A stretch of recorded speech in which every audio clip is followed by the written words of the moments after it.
की जरूरत तो ज्यादा महसूस हो ही रहा है, लेकिन कई बार संघर्ष करते करते आदमी को जान गंवाना पड़ रहा है कम समय में, ज्यादा समय भी नहीं ले रहा है पहले जैसे।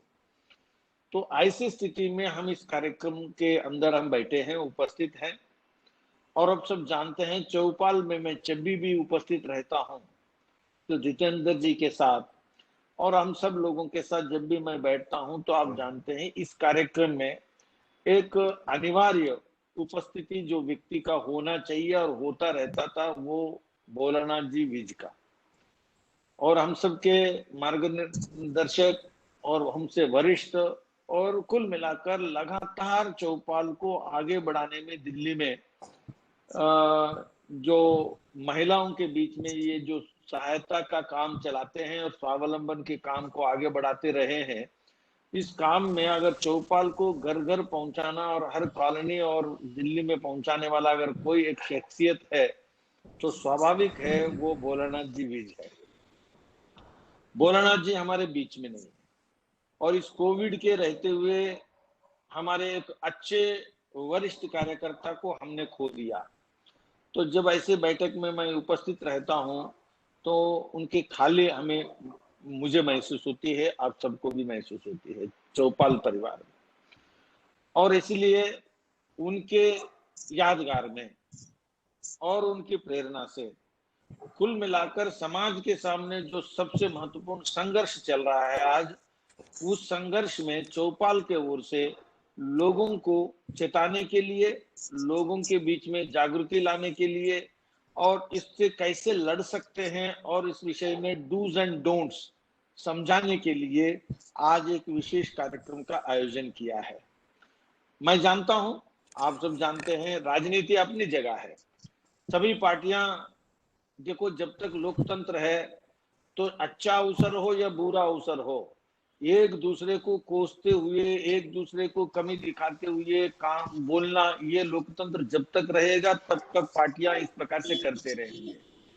लेकिन अब सब जानते हैं कोविड न भाजपा को देखने वाली है, न कांग्रेस को देखने जा रही है, न अमीर को देखती है, न गरीब को देखती है, न उत्तर प्रदेश वालों की चिंता करती है, न राजस्थान वालों की चिंता करती है, न हिंदू की चिंता करती है, न मुसलमान की चिंता करती है। ये सभी चिंताओं से मुक्त और परे होकर अटैक करने वाला कोई वायरस है तो वो आज कोविड है। और इसीलिए हमें इससे जीतना भी है, हमें इसके वार को उससे बचना भी है।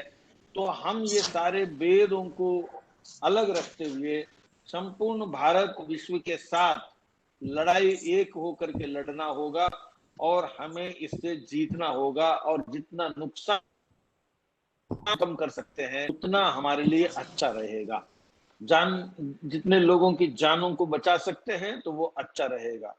तो ऐसे में मेरे को जितेंद्र जी ने ये कहा कि ऐसे मौसम और ऐसे माहौल में, ऐसे चुनौतीपूर्ण स्थितियों में चौपाल के ओर से इस प्रकार के जो आयोजन किया, देखिए साधारण समय में स्वावलंबन के क्षेत्र में काम करने वाला संगठन है चौपाल। छोटे छोटे लोगों को कम ब्याज में पूंजी उपलब्ध कराकर अपने रोजगार और आमदनी को बढ़ाने वाला संगठन है चौपाल। और इसमें अधिकांश 99% महिलाओं को स्वावलंबन के क्षेत्र में आगे बढ़ाने वाला, सशक्त करने वाला ये चौपाल है। आज चाहे यमुना पार हो, चाहे रोहिणी हो, चाहे कोई भी जगह हो, संपूर्ण दिल्ली में चौपाल ने अपने जगह इस मेहनत से और इस काम से बनाया है। लेकिन हम जिस क्षेत्र में भी काम करते होंगे, लेकिन आज जो चुनौती है वो संपूर्ण लोगों के सामने है। विशेषकर गरीब लोगों के लिए आमदनी भी कम हो रही है, तो उनकी हॉस्पिटल की चार्जेस, उनकी दवाइयों की चार्जेस और ये सारे चार्जेस के रहते हुए उनका हालत खराब हो रहा है। तो ऐसे में डॉक्टर्स को एक टीम बनाकर और ये सारे लोगों के सामने चर्चा करते हुए कि भोलानाथ जी जैसे वरिष्ठ कार्यकर्ता के स्मृति में और यादगार में इस प्रकार की एक चर्चा और लोकहित में जागृति फैलाने वाला कार्यक्रम जो कर रहे हैं, इस समय मैं बहुत प्रसन्न हूं कि समय की आवश्यकता अनुसार चौपाल ने ये पहल किया है, एक कार्यक्रम लिया है। और मैं यहाँ पर उपस्थित हूँ तो मेरे लिए भी अच्छा लग रहा है। और आने वाले दिनों में दिल्ली में और संपूर्ण देश में इस कोविड को लड़ते हुए हम विजयी हो, ऐसे कामना करते हुए डॉक्टर्स की बातों को सुनने के लिए मैं फिर से एक बार आप सब लोगों को धन्यवाद देते हुए मैं अपनी बात को समाप्त करता हूँ। जय भारत। बहुत बहुत धन्यवाद। मैं अपने मुख्य अतिथि जी का इस आशीष वचन के लिए और हमारे मार्गदर्शन के लिए बहुत बहुत धन्यवाद करता हूं। हम अपने प्रोग्राम को शुरू करते हैं। मैं राजेंद्र जी से अनुरोध करता हूं कि वो अपना प्रश्न पूछे, अपने माइक को अनम्यूट कर लें।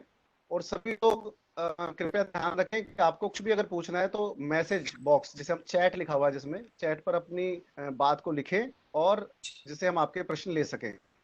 और कोई भी व्यक्ति बीच में ना बोले, अपना माइक अनम्यूट ना करें जब तक कि आपको ना कहा जाए। कृपया म्यूट ही रखें अपने माइक को। मैं राजेंद्र जी से अनुरोध करूंगा कि अपने माइक को अनम्यूट करें और अपना प्रश्न पूछें। नमस्ते सर जी, मेरी मदर की एज 56 ईयर है। उनका 21 दिन पहले 17 दिन पहले हमने टेस्ट करवाया था, आरटीपीसीआर टेस्ट, जो कि पॉजिटिव आया था 24 पॉइंट का। बट 17 दिन के बाद हमने जब दोबारा टेस्ट करवाया तो उनका 21 पॉइंट आया है पॉजिटिव अगेन। उसके बाद हमने इनका सिटी स्कैन करवाया तो सिटी स्कैन में जो पॉइंट आया वो 7/25 आया है। तो अभी इन्हें क्या प्रिकॉशन लेनी है और ये क्या अभी भी ये कोविड स्प्रेडर है या नहीं है? जी, आपका जो सवाल है, पहले एक बार दोबारा से मैं हमारे मार्गदर्शक मुरलीधर राव जी का बहुत बहुत धन्यवाद करता हूं। सर, इस प्रोग्राम की हमारी एक परिकल्पना इसीलिए हुई कि कोविड के टाइम में हम ये देखते हैं कि 80 to 90% जो पेशेंट्स हैं उनकी डिजीज माइल्ड या मॉडरेट रहती है, जिसको हम उनको घर पे डॉक्टरी सलाह से ठीक कर सकते हैं। और जो हॉस्पिटल का एडमिशन है वो सिर्फ 10 से 15% लोगों को ज़रूरत पड़ती है और सिर्फ 3 से 5% लोग ऐसे होते हैं जिन्हें आईसीयू की ज़रूरत है। तो हमारा ये प्रयास है, हमारे डॉक्टर्स के पैनल बहुत ही एक्सपर्ट डॉक्टर्स हैं और पिछले करीब 10 दिन से ये प्रोग्राम में अपनी सलाह दे रहे हैं और हमारा यही इस बारे में प्रयास है और आपका आशीर्वाद मिला, बहुत अच्छी बात है। जो आपका सवाल है अभी, इस सवाल को हम पहले भी हर एक प्रोग्राम में डिस्कस कर चुके हैं। अगर एक बार कोविड का टेस्ट आपने करा लिया, आरटीपीसीआर टेस्ट पॉजिटिव हो गया, तो 10 दिन के बाद वायरस उसमें डेड हो जाता है। 10 दिन के बाद अभी गवर्नमेंट की भी रिकमेंडेशन है कि आपको दोबारा टेस्टिंग की जरूरत नहीं है। अगर आपके मरीज ठीक हैं तो एसिम्टोमेटिक लोगों में 10 दिन के बाद वो अपना लोगों से मिलना जुलना मास्क लगा के शुरू कर सकते हैं। अगर वो सिम्टोमेटिक हैं तो वो 14 दिन के बाद, और अगर वो सिवियर कैटेगरी हैं तो वो उनकी जो लोगों से मिलने का बात है, अपना आइसोलेशन खत्म करना, वो डिपेंड करता है कि उनको लास्ट सिम्टम आए कितने दिन हो गए। आपको दोबारा टेस्ट कराने की जरूरत नहीं थी। ये ना तो कोई सुपर स्प्रेडर है। 10 दिन के बाद कोई भी व्यक्ति दूसरे व्यक्ति को ये डिजीज ट्रांसमिट नहीं कर सकता, वायरस डेड हो जाता है।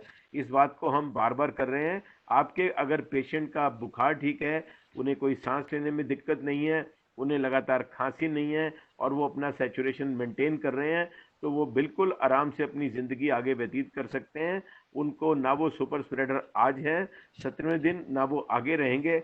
आपको किसी भी टेस्ट कराने की दोबारा जरूरत नहीं है। धन्यवाद। Thank you very much sir. जी, नेक्स्ट क्वेश्चन वीरेंद्र जी। दीपांशु अग्रवाल जी, अपने को अनम्यूट करें, आप पूछें। नमस्कार जी। जी, संदीप भैया ज्वाइन है इसमें। संदीप भैया, हाँ हाँ हाँ भैया, आप अपना क्वेश्चन पूछ लीजिए। मैंने वैसे टेक्स्ट करा हुआ है, आप पूछ लीजिए, मैं म्यूट कर रहा हूँ। आप पूछिए क्वेश्चन पूछिए। सर सर ऐसा है कि फादर को लास्ट मंथ में कोविड हुआ था, 77 ईयर्स एज है, और सीओपीडी और सीएडी और डीएम पेशेंट है पुराने कई सालों से। और अपना एंजिस्पैन टीआर इवाब्रेड वगैरह जो है, फ्लेविडोन एमआर, ये सब दवाइयाँ यूनिकोंटिन 400 और निमोलाइज में जो है ड्यूलिन वगैरह, ये पहले से ले रहे थे। अब कोविड होने के बाद ये 15 दिन से ठीक है, कोविड भी नेगेटिव आ गया था, लेकिन अभी पिछले 4-5 दिन से इनको जो है सांस में, छाती में सूनापन और भारीपन, काफी दिक्कत, हैवीनेस जो है हो रही थी। तो अभी हमने ब्लड टेस्ट कराया तो टीएलसी इनका 17,200 आया, लिम्फो साइड 12 ESR 72। तो डॉक्टर ने इनको सेप्टम 500 twice a day, Medrol 16 mg once a day, और न्यूमोलाइज में बूडाकोट 0.5 की जगह 1 mg कर दिया ट्वाइस ए डे, और नेब्समार्ट जी ट्वाइस ए डे कर दिया इन्होंने। लेकिन अब ये तीसरा दिन है, 3 दिन हो गए लेते हुए, उनको कोई रिलीफ नहीं है। वो कह रहे हैं कि मेरे को सांस में दिक्कत आती है, छाती में सूखापन है और भारीपन है मेरे को जो है। जी तो और डॉक्टर एस के गुप्ता, जबकि डॉक्टर एसओपी एस इनका के, जो है रूम टेम्परेचर पे 94 से 97 रहता है, कफ नहीं है, फीवर नहीं है, पल्स रेट 70 से 90 रहती है, बीपी 130 121 ऊपर का और नीचे का 75-90 रहता है। बहुत आपने बहुत अच्छी अपने फादर की कंडीशन बयान करी। मैं सभी जी श्रोताओं को कहूंगा इसी तरह से कंसाइज अपने पेशेंट की एक वो कैप्सूल फॉर्म में बताएं डॉक्टर्स को, तो राय देना आसान होता है। हमारे बीच में सीनियर कंसल्टेंट डॉक्टर एस के गुप्ता है, मैं उनसे रिक्वेस्ट करूंगा इस क्वेश्चन का जवाब दें। जी थैंक्स। बहुत बढ़िया। आप मुझे सुन पा रहे हैं? जी जी बिल्कुल। सर। आपने बहुत अच्छे से बताया। बस मैं ये और जानना चाहूंगा कि आपके फादर का ऑक्सीजन लेवल कितना चल रहा है? 94 से 97 रहता है सर रूम टेम्परेचर पे। हाँ, बहुत अच्छी बात। देखिए, आपने जो दवाइयाँ आपको दी जा रही हैं वो बिल्कुल उचित मात्रा में दी जा रही हैं, और आपके फादर को थोड़ी बहुत दिक्कत इसलिए हो रही है क्योंकि उनको पुरानी सीओपीडी की बीमारी है, और वो हो सकता है कि थोड़ा सा वो परेशान कर रही हो। आप सेप्टम लेते रहें, मेड्रॉल लेते रहें, और ब्यूटीकॉर्ड से इनहेलेशन जो भी नेबुलाइजेशन कर रहे हैं वो करते रहें, और साथ में उनको फिजियोथेरेपी करवाएं, छाती के ऊपर इस तरह से टैप करके और लंबी लंबी सांस लेकर के इस प्रकार का कार्यक्रम करें। अगर आपके फादर को फिर भी आराम नहीं पड़ता है तो आप एक एक्सरे चेस्ट अवश्य करवाएं और देखें कि एक्सरे में कोई बीमारी तो नहीं है, ऐसा तो नहीं उनको कहीं को नहीं, और कुछ चेस्ट एक्सरे सर अभी कल ही करवाया है इनका, तो उसमें जो रिपोर्ट उन्होंने लिख करके भेजा है वो है, उन्होंने लिखा है नन होमोजीनियस ऑब्स्ट्रक्टिस in bilateral mid and lower lung zones. बाकी सब चीजें नॉर्मल लिखी हैं, heart appear normal, visualise been appear normal, both CP angle are clear. ये जो नॉन होमोजेनस ओपेसिटीज हैं, जी, ये जो नॉन होमोजेनस ओपेसिटीज हैं बोथ लोअर लंग्स के अंदर, ये कोविड की वजह से हैं, और कोविड के बहुत सारे मरीजों को सांस की थोड़ी बहुत समस्या कुछ समय तक, लगभग 4-5 हफ्ते तक रह सकती है, और विशेष तौर पे इस प्रकार के जो पुराने रोगी रहे हैं जिनको सीओपीडी या सांस की तकलीफ रही है उनको थोड़ा समय ज्यादा लग सकता है। आप चिंता ना करें, उनको चेस्ट फिजियोथेरेपी जैसे मैंने बताया, लंबी लंबी सांस लेना, उल्टे लेट करके सांस लेना, बैठ करके सांस लेना। लेकिन एक विशेष बात आप ध्यान रखें अपने मन में, जब तक आपके फादर का ऑक्सीजन लेवल ठीक है आप बिल्कुल भी परेशान ना हो। अगर उनका ऑक्सीजन लेवल 94 से नीचे जाता है तो आप उनको ऑक्सीजन अवश्य दें, अगर 94 से ज्यादा है तो आपको चिंता करने की आवश्यकता नहीं है। अच्छा सर, ये क्लैपिंग जो है जैसे स्टीम देते हैं दिन में 3 बार, हम इन्हें हल्दी और अजवाइन वगैरह डाल करके उबाल करके पानी से, तो उस समय क्लैपिंग आगे करनी चाहिए या पीठ में पीछे करनी चाहिए? पीछे करने का हमेशा बहुत ज्यादा लाभ होता है क्योंकि लंग्स का बहुत बड़ा पोर्शन पीछे की तरफ होता है। हाँ, क्योंकि बैक साइड से करते हैं, जब से इनको हॉस्पिटलाइज से लेकर के आए हैं 26 तारीख से, तो कार्डियोलॉजिस्ट ने कहा था कि चेस्ट फिजियोथेरेपी कीजिएगा इनका पीछे जो है, जब भी आप स्टीम देते हैं तो पीछे से पीठ को थपथपाया कीजिएगा, तो वो हम दिन में 3 बार जरूर करते हैं इनका। अवश्य। बहुत बहुत धन्यवाद। करने दें सर, इससे आराम मिलेगा। सेप्टम अवश्य आराम मिलेगा। क्या प्रश्न क्या पूछा? सेप्टम से आराम मिलेगा। सेप्टम बहुत अच्छी दवाई है, बहुत बढ़िया दवाई है सेप्टम, बहुत अच्छी सेफ दवाई है, बिल्कुल ठीक इलाज चल रहा है। ठीक है सर। निशा सिद्धू जी से मैं अनुरोध करूंगा कि अपने माइक को अनम्यूट करें, अपना प्रश्न पूछें। निशा सिद्धू जी। सर मैं जयपुर से बोल रही हूँ सर। ये मेरे को अपने हस्बैंड के बारे में पूछना है। उन्होंने 9 मई को उनका 14th डे था और उनका सीआरपी जो है वो 49.8 आया है, और उनकी जो मेडिसिन चल रही है वो ओमनाकोटिन, सुप्राडिन, जिंकोनिया और लिंसी, ये सब मेडिसिन चल रही हैं, और उनका सीबीसी और डी डाइमर करवाया है, वो तो ठीक आया है, लेकिन सीआरपी 49.8 आया है, और उनको ब्लड शुगर भी है जो आज खाने के बाद हमने ली है, वो आई है 300, और खाली पेट आई थी 135। और मुझे ये पूछना है कि अब इनको मतलब इस कंडीशन में अब और क्या करना चाहिए, ये इलाज कैसा चल रहा है, ये सब के बारे में। जी डॉक्टर एस के गुप्ता। मैडम जरा अपना ऑक्सीजन बताएं, उनका ऑक्सीजन कितना चल रहा है, बिकॉज मेरे लिए सबका ऑक्सीजन जाना बहुत आवश्यक है। हाँ बहुत आवश्यक है। 98 रहता है सर, 97, 98। बहुत अच्छा है। और 14 दिन आपके हस्बैंड को अगर हो चुके हैं तो मैं समझता हूँ, और अगर उनका ऑक्सीजन 97 रहता है तो आप हाँ जी ज़्यादा सर। सीआरपी वगैरह की चिंता ना करें। वो लंबी हाँ लंबी जी। सांस लेते रहें और जो है चेस्ट फिजियोथेरेपी करें, उल्टा लेट करके सांस ली। सीआरपी डी डायमर की ज़्यादा चिंता ना करें, उनकी ब्लड शुगर को कंट्रोल करें क्योंकि उनकी ब्लड शुगर बहुत ज़्यादा चल रही है और ऐसे हाँ में जी उनकी सर। ब्लड शुगर को कंट्रोल करना आवश्यक है। उनको आप ज़्यादा से ज़्यादा ब्यूटीकॉर्ड जो इंजेक्शन आता है उससे नेबुलाइज कर सकती हैं या ब्यूटीकॉर्ड का इनहेलेशन दे सकती हैं। और सर ये मेटफॉर्मिन टैबलेट लेते हैं शुगर के लिए, क्या इनको 2 खिला सकते हैं आज जैसे एक शाम को? मैडम मेटफॉर्मिन की गोली आप 500 मिलीग्राम की सुबह और शाम दे सकती हैं, लेकिन ये गोली इस वक्त अकेली इनके लिए कारगर नहीं होगी क्योंकि इनका ब्लड शुगर जो है वो 145 और 300 चल रहा है। ये इतनी अधिक ब्लड शुगर को कंट्रोल करने में सक्षम नहीं होगी।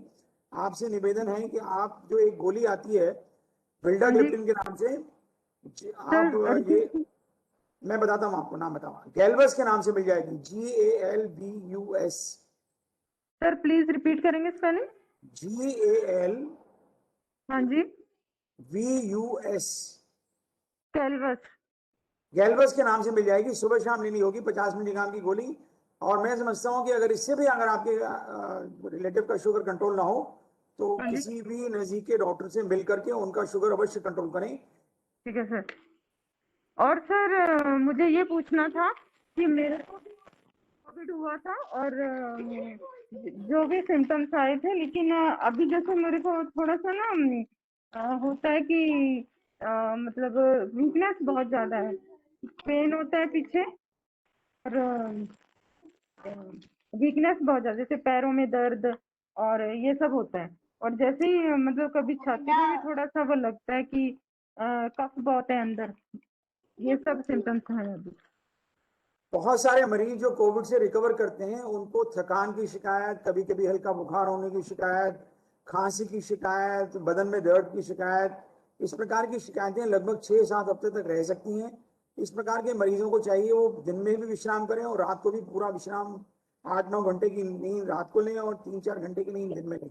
अगर आप घर गृहस्थी के बहुत गहन कामों में लग गई हैं तो आपको हाँ जी चाहिए कि आप आराम करें, ज्यादा काम ना करें, आपसे जितना होता है उतना कर लें।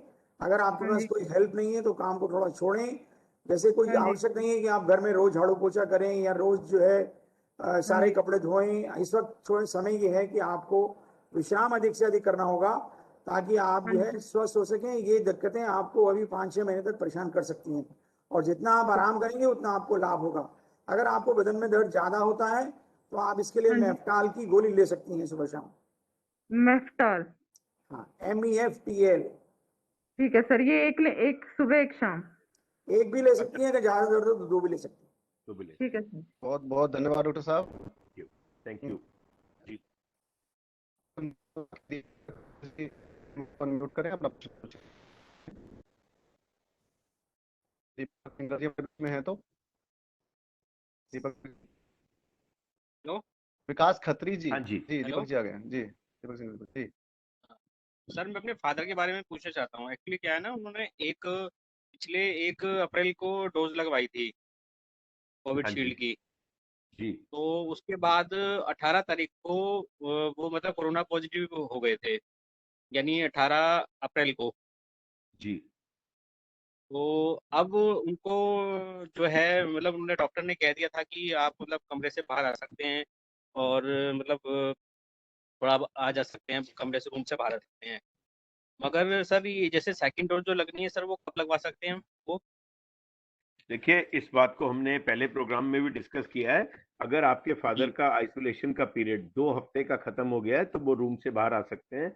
लेकिन हमारी यही ठीक है सलाह है कि आजकल जिस टाइप का इन्फेक्शन का माहौल है, अभी भी वो मास्क घर में भी यूज करें। और जो इन्फेक्शन का उनका पहले दिन था उसके 2 महीने बाद वो वैक्सीनेशन करा सकते हैं। यही आजकल करंट रिकमेंडेशंस हैं। जो उनका पहला दिन था इन्फेक्शन का या जिस दिन उनकी रिपोर्ट पॉजिटिव आई थी उसके 2 महीने बाद वो अपना अगली डोज का नेक्स्ट डोज इंजेक्शन की लगवा सकते हैं। ठीक है थैंक सर, यू। ठीक है। विकास खत्री जी हमारे बीच में है, वो अपने माइक को अनम्यूट करें। विकास खत्री जी। डॉक्टर साहब नमस्कार। जी डॉक्टर साहब मेरी सिस्टर हॉस्पिटलाइज्ड है अभी और उसका डी डाइमर जो है ना वो 4500 के करीब है और CRP 17 के करीब आ रहा है। बाकी सब टेस्ट तो ठीक है, 5 तारीख से वो हॉस्पिटलाइज्ड है, उसका सीटी जो स्कोर था वो 18 था। अभी उसको 2 लीटर्स ऑक्सीजन पे रखा हुआ है, जिसपे उसका मेंटेन हो रहा है 92 93। अगर ऑक्सीजन हटा देते हैं तो 88 89 तक आ जाता है। तो अभी ये डी डाइमर की जो वैल्यू है ये क्या शो करती है डॉक्टर साहब, या क्या इसके लिए और प्रिकॉशंस लेने होते हैं? हमारे बीच में डॉक्टर सुनील शर्मा हमें जुड़ चुके हैं। डॉक्टर सुनील, आप इनको इनके सवाल का जवाब दें। डॉक्टर सुनील शर्मा, मेरी आवाज को सुन रहे हैं? डॉक्टर सुनील जी,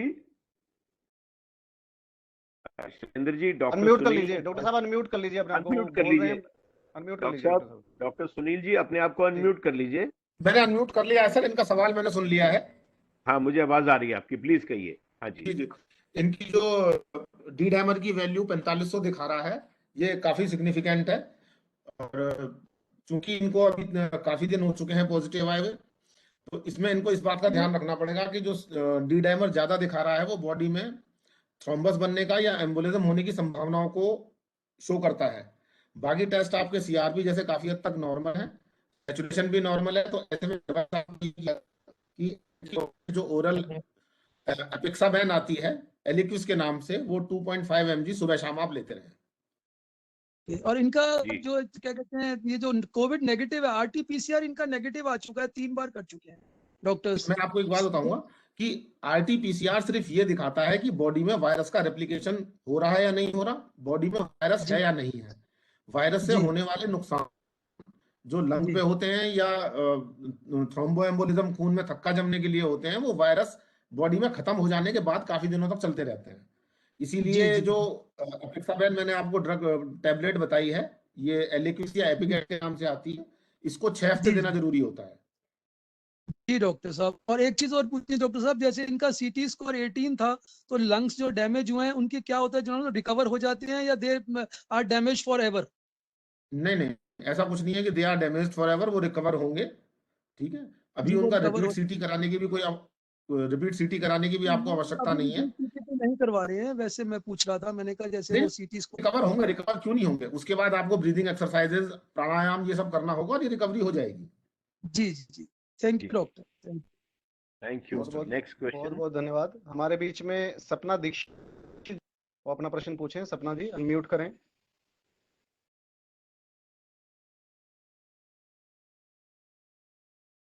सपना दीक्षित जी हैं हमारे बीच में? सपना जी, अपना माइक अनम्यूट कर लीजिए।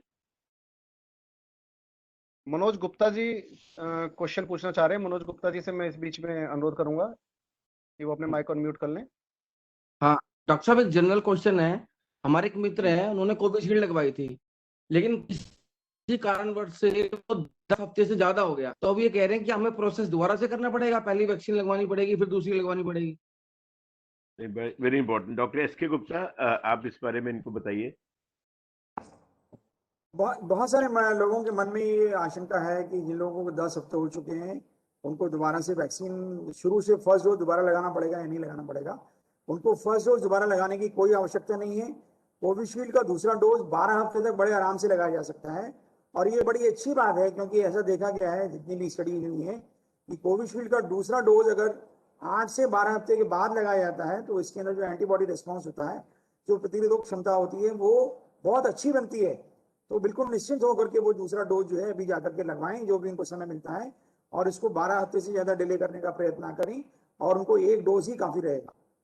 मतलब सेकंड डोज अकेला जो फर्स्ट डोज लग चुका है उसके बाद एक डोज और लगा लें, दोबारा से 2 डोज रिपीट करने की आवश्यकता नहीं है।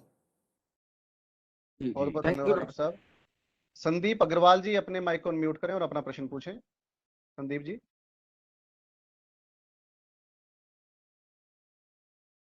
संदीप अग्रवाल जी हमारे बीच में हैं तो अपना माइक अनम्यूट करें। अतुल शर्मा जी, अपना प्रश्न पूछें, अपना माइक अनम्यूट करें। अतुल जी।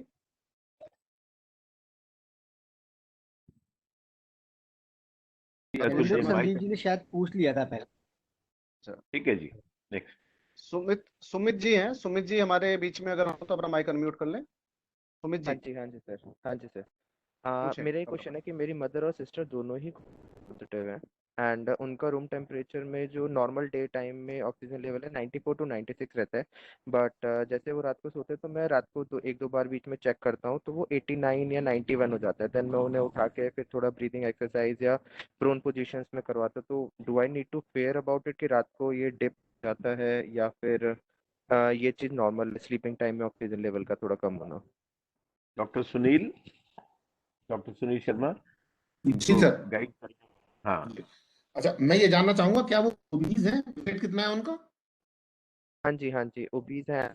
मेरी मदर का वेट है दैट इज 85 अप्रोक्सीमेट, एंड जो सिस्टर है उनका 82 के अप्रोक्सीमेट है। तो सिस्टर के साथ ओबेसिटी ये में होता है कि हाँ जी, हाँ, अगर कोई पेशेंट ओबीज होता है तो उनका सोते टाइम सैचुरेशन वैसे ही थोड़ा सा कम हो जाता है, ठीक है? तो इसमें आपको हाँ बहुत हाँ चिंता करने की आवश्यकता नहीं है, लेकिन दिन में डेफिनेटली उनको आप ब्रीथिंग एक्सरसाइज कराएं और हाँ उनके साथ साथ उनको क्या कहते हैं, थोड़ा वो, अभी उनको कोविड तो नहीं हुआ है?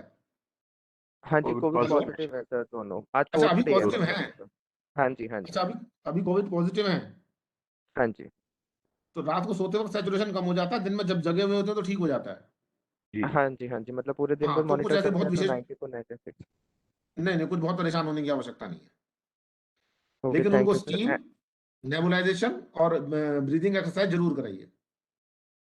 ओके बहुत ओके, धन्यवाद डॉक्टर साहब। नेबुलाइजेशन ब्यूडी कॉट के साथ या नॉर्मल? ब्यूडिकॉट, डिओलिन, अगर डायबिटिक नहीं है तो डिओलिन से करा सकते ठीक है, okay, thank you sir, thank you. Ruchi ji से अनुरोध है कि वो अपना माइक अनम्यूट करें। रुचि जी, रुचि जी अगर मेरी आवाज सुन रही है तो अपना माइक को अनम्यूट करें और प्रश्न पूछें। मैं रुचि के बिहाफ में ही बात कर रहा हूँ। हाँ जी जी, हाँ जी, बोलिए। बोलिए। नमस्कार, मेरा नाम सौरभ है। मैं अपनी वाइफ के लिए पूछ रहा था, वो मेरी जी, साक्षी कालिया उसकी सिस्टर ही है, उसके लिए पूछना था एक्चुअली। तेज बोलिए, थोड़ा सा आवाज कम आ रही है आपकी, थोड़ा तेज बोलिए। अब आवाज आ रही है मेरी? जी हाँ जी। हाँ जी, एक्चुअली मेरी वाइफ को लगभग 4 हफ्ते पहले सिम्टम्स आने स्टार्ट हुए थे और हम लोगों ने उसके 1 वीक बाद उसका टेस्ट कराया था जिसकी सीटी वैल्यू 20 आई थी, और वो पिछले 3 से 4 हफ्तों से आइसोलेट ही है।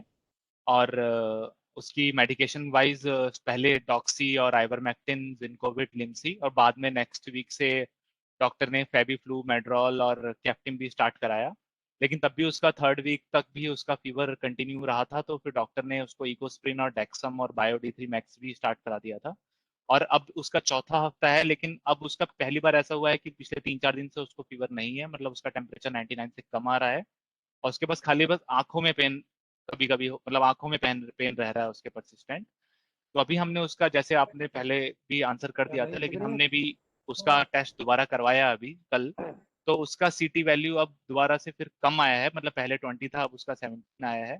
तो बस क्वेश्चन यही था मेरा कि अ, ये दोबारा कराना के बाद हम उसको अब बाहर निकाल सकते हैं आइसोलेटेड में, या फिर ये रिपोर्ट भी गलत आ सकती है और हमें दोबारा रिपोर्ट फिर करानी चाहिए क्या? क्योंकि डॉक्टर वैसे एस के उसको इतना गुप्ता। कोई दिक्कत नहीं है। हाँ जी, डॉक्टर एस के गुप्ता, इनको गाइड करें प्लीज। देखिए, आपको पहले भी ये बात प्रश्न का उत्तर दिया जा चुका है कि जिन हाँ जी, हाँ लोगों जी। को 20 दिन से ज्यादा हो चुके हैं या जो लोग माइल्डली सिम्टोमेटिक हैं उनको 10 दिन से ज्यादा हो चुके हैं, तो उन लोगों को दोबारा टेस्ट करने की आवश्यकता नहीं है।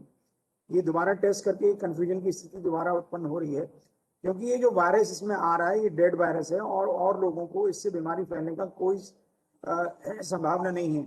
अगर उनकी तबीयत ठीक है, उनका ऑक्सीजन नॉट लेवल ठीक है, तो वो सोसाइटी में बाहर मूव कर सकती हैं, लेकिन वो चाहिए कि वो मास्क लगा के रखें और लोगों से जो है कोविड अप्रोप्रिएट बिहेवियर जिसको बोलते हैं, यानी कि लगभग 2 मीटर की दूरी बना के रखना, मास्क लगा के रखना, इस प्रकार का व्यवहार करें और ज़्यादा श्रम ना करें। क्योंकि दूसरा जो आपका मुख्य प्रश्न था कि उनको बार बार बुखार हो जाता है, बहुत सारे कोविड के लोगों को बहुत लंबे समय तक बुखार चल रहा है और उसकी वजह ये भी होती है कि थोड़ा सा लोग कुछ काम धाम करने लगते हैं। तो आपकी जो भी रिलेटिव हैं उनको बोले थोड़ा विश्राम के ऊपर अधिक ध्यान दें और बेफिक्र होकर के अपने आप को आइसोलेशन से बाहर निकालें, और लेकिन कोविड अप्रोप्रिएट बिहेवियर का जरूर ध्यान रखें और बार बार आप टेस्ट ना कराएं। जी, हम सभी श्रोताओं को बार बार ये बात रोज समझा रहे हैं कि 10 दिन के बाद वायरस डेड हो जाता है, और आप ये बार बार टेस्ट करा के ये कंफ्यूजन भी क्रिएट होता है। हेल्थ केयर के ऊपर जो टेस्ट की कमी है वो भी रिपोर्ट हो रही है। आप एक बार, अगर आप ठीक हैं और 5 दिन आपके बुखार को हो गए और आपने 14 दिन क्रॉस कर लिया है, तो आप आराम से अपना आइसोलेशन खत्म कर सकते हैं। और उसके बाद भी जैसा भी डॉक्टर साहब ने कहा, मास्क पहनना, सोशल डिस्टेंस रखना और अपने साफ सफाई रखना ये जरूरी है, लेकिन आपको बार बार टेस्ट कराने की बिल्कुल जरूरत नहीं है। Thank you. हरीश जी, मैं एक बात इसमें और जोड़ना चाहता हूँ। बहुत सारे लोगों के मन में ये भ्रांति है कि पहले सीटी स्कोर 17 आया, फिर 24 आया, फिर दोबारा 18 आया। सीटी स्कोर का जो वैल्यू आ रही है आरटीपीसीआर के अंदर, इसका बीमारी के गंभीर होने से या बीमारी के माइल्ड होने से कोई संबंध नहीं है। जिन लोगों का जो स्कोर है वो बहुत ज्यादा आ रहा है, यानी कि आपको लगता है कि उनके अंदर वायरस कम है, लेकिन उनके शरीर की प्रतिरोधक क्षमता अगर बहुत कम है तो उनके अंदर बहुत सीवियर बीमारी भी हो सकती है। और अगर उनकी प्रतिरोधक क्षमता बहुत अच्छी है तो उनकी सीटी वैल्यू भले ही बहुत कम हो, यानी कि वायरस भले ही उनमें कितना भी ज्यादा हो, उनको कोई गंभीर बीमारी होने की संभावना नहीं है। तो आप सीटी वैल्यू की तरफ बहुत ज्यादा ध्यान ना दें और आप ये देखें कि आपके मरीज का ऑक्सीजन लेवल कितना चल रहा है, उनको बुखार है कि नहीं है, उनको थकान है कि नहीं है, उनको 10 दिन हो चुके हैं या 20 दिन हो चुके हैं या नहीं हो चुके। ठीक है, थैंक यू। एक में मेरे एक पॉइंट मैं इसमें और ऐड में भूल गया पूछना आपसे। एक्चुअली हमारे डॉक्टर ने बोला था चौथे हफ्ते भी जब नहीं बुखार जा रहा था, उन्होंने बोला था HRCT कराने के लिए, जो हमने अभी तक नहीं कराया बिकॉज ऑफ बाहर की हालत देख के। तो अब हम उस पर रिलाय कर सकते हैं कि उसका बुखार नहीं है अब और उसको ऐसी कोई दिक्कत नहीं है, या फिर हमें HRCT के लिए जाना चाहिए? मेरे विचार में आपको HRCT कराने की कोई आवश्यकता नहीं। कोई आवश्यकता नहीं, बिल्कुल। बहुत बहुत धन्यवाद। Thank you sir. Thank you. Shri Om Gupta ji, अपना माइक अनम्यूट करें और पूछें। श्री ओम गुप्ता जी। सब डॉक्टर साहब नमस्कार जी। सर, मैं अपनी वाइफ के लिए एक सवाल था। 22 तारीख को वो कोविड पॉजिटिव हुई थी, पहले दिन फीवर आया था उनका और मैंने टेस्ट कराया था, पॉजिटिव थे वो। और लगभग 2-3 तारीख तक उनको फीवर आता रहा और इसके बाद उनको कोई फीवर नहीं आया है। ऑक्सीजन लेवल भी उनका लगभग 95-96-97 रहा है। सीटी वैल्यू भी उनकी 5/25 आई थी। वो ब्लड शुगर की पेशेंट है और थोड़ा सा ब्रोंकल एलर्जी भी है, तो सीरोफ्लो इनहेलर वो हमेशा लेती है, उसी को लिया है। अब पिछले 7 दिन से फीवर नहीं है, लेकिन 3 दिन से इनके सर में दर्द है। जी। डॉक्टर सुनील, इनको गाइड करिए। डॉक्टर अभी सुनील। उनको जी सर मैं बताता हूँ सर। ये अभी उनको जो तकलीफ है वो हेडेक की है। ये डी डाइमर नॉर्मल है सर। नहीं, हाँ, अभी जो आपने बताया सीटी वैल्यू उनकी, उसकी HRCT में बहुत ज्यादा नहीं थी, 5 थी, माइल्ड थी सर। बिल्कुल माइल्ड है।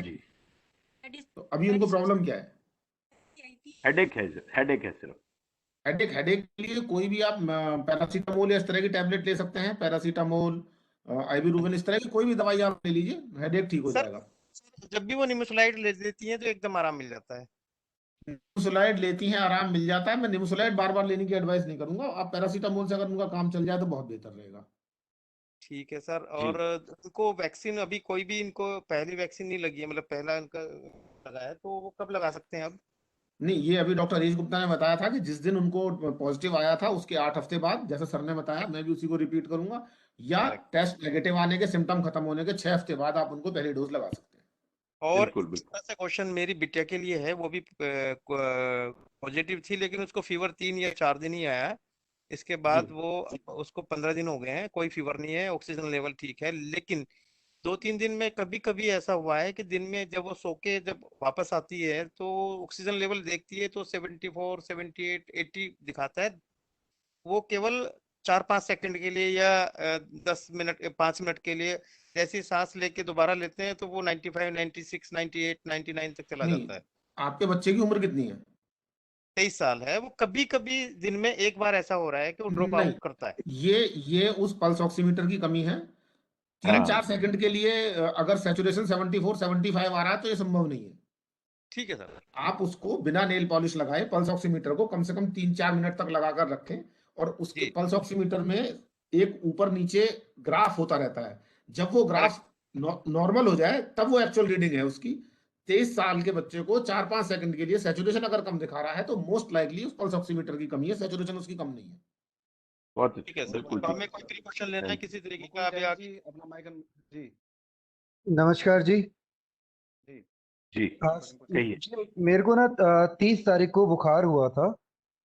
हाँ जी 101 था तब, तो मैंने रैपिड टेस्ट भी करवाया था, आरटीपीसीआर भी कराई थी, दोनों में नेगेटिव आया था। तो जी 29 की रात और 30 तक मेरा बुखार रहा था। 30 की मतलब शाम के बाद बुखार उतर गया था। अब मैंने अपनी वैक्सीनेशन के लिए अपॉइंटमेंट दी है, तो मेरा ये क्वेश्चन ये है कि क्या कल मैं वैक्सीनेशन, हाँ जी, जी तो मेरा डॉक्टर एस क्वेश्चन के ये है, कल मैं वैक्सीनेशन करवा सकता हूँ या नहीं? डॉक्टर एस के गुप्ता। देखिए, इन क्योंकि आपका आरटीपीसीआर नेगेटिव था और आपको उसके बाद कोई तकलीफ भी नहीं हुई, तो आप शायद ये मान के चल रहे हैं कि आपको कोविड हुआ था कि नहीं हुआ था। हालांकि आपका ऑक्सीजन ठीक है, आप पूरी तरह स्वस्थ हैं। इस कोविड सिनेरियो में भी और बीमारियां भी हो सकती हैं, तो आप निश्चिंत रहें, आपको कोविड नहीं रहा होगा। आप जाकर के आराम से वैक्सीनेशन करवाएं। बस बस बस, क्योंकि मेरे को मेरे फ्रेंड्स ये कह रहे थे कि जिसको हफ्ते 10 दिन के अंदर बुखार होता है तो उसे नहीं कराना चाहिए, तकरीबन 2 हफ्ते रुकना चाहिए। बस मेरे को सिर्फ यही कंफर्म करना था। धन्यवाद डॉक्टर साहब। मनोज मोहन जी अपना प्रश्न पूछें, अनम्यूट करें। मनोज मोहन जी हमारे बीच में हैं, कृपया अपने माइक को अनम्यूट करें और प्रश्न पूछें। कल्पना जी का एक प्रश्न है, कल्पना जी जुड़ नहीं पा रही थी, उनका एक प्रश्न है, एक बड़ा जनरल प्रश्न है, अगर डॉक्टर साहब कहें तो मैं पूछ लूं? हाँ बिल्कुल पूछिए। जी, उनका जो ब्लड शुगर है वो 400 के आसपास रहता है नाश्ते के बाद। जी और क्योंकि कोविड में ये कहा जा रहा है कि कोवैक्सीन वो सॉरी वैक्सीन लगाने के लिए जो आप जाते हैं और जो लोग शुगर पेशेंट हैं तो वो एटलीस्ट ब्रेकफास्ट करके जाएं। तो अगर ब्रेकफास्ट के बाद अगर ब्लड शुगर 400 है तो क्या वैक्सीन लगाना सेफ है? वो लगवा सकते हैं डॉक्टर वैक्सीन? एस के गुप्ता, ये बहुत कॉमन चीजें हैं। डॉक्टर एस के गुप्ता आप देखिए, बताएंगे इस पहली बारे बात तो मैं ये कहूंगा कि आपके लिए वैक्सीन लगवाना बहुत इंपॉर्टेंट है, ये कोई बुरी बात नहीं है, लेकिन आप सबसे पहले शुगर कंट्रोल करें। वैक्सीन आप लगवा लें, वैक्सीन लगवाने में आपको इन्फेक्शन होने का खतरा जरूर है, वैक्सीन से आपको कोई बहुत ज्यादा नुकसान होने की संभावना नहीं है। लेकिन 400 शुगर के अंदर जहां आप वैक्सीन लगवा रहे हैं वहां कोई एब्सेस बन सकती है। तो मैं ये उचित समझता हूं कि आप जो है पहले अपनी शुगर को कंट्रोल करें, चाहे वो गोलियों के द्वारा करें, चाहे वो इंसुलिन के द्वारा करें, प्रॉपरली शुगर कंट्रोल करें। क्योंकि 400 शुगर खाना खाने के बाद काफी ज्यादा है, इसका मतलब जो है शुगर के प्रति आपका जो जागरूक स्तर है वो काफी कम रहा है। उसके प्रति जागरूक रहिए, अपनी शुगर को कंट्रोल कीजिए, उसके बाद कोई इंट्रामस्कुलर इंजेक्शन लगवाइए आप। जी जी डॉक्टर साहब, बिल्कुल, बहुत शुगर को बहुत कंट्रोल धन्यवाद। करना बड़ा जरूरी है। जी जी जी। अभी हम मनोज मोहन जी को अगर आगे हैं तो मनोज मोहन जी अपना प्रश्न पूछ सकते हैं। अनन्या है, अनन्या अपना क्वेश्चन पूछे। बोल रही हूँ। हाँ जी, मैं जी जी जी एक्चुअली हमारे फैमिली में सबको कोविड हो गया है। मेरी मम्मा का आज 8th डे है और एरिथ्रोमाइसिस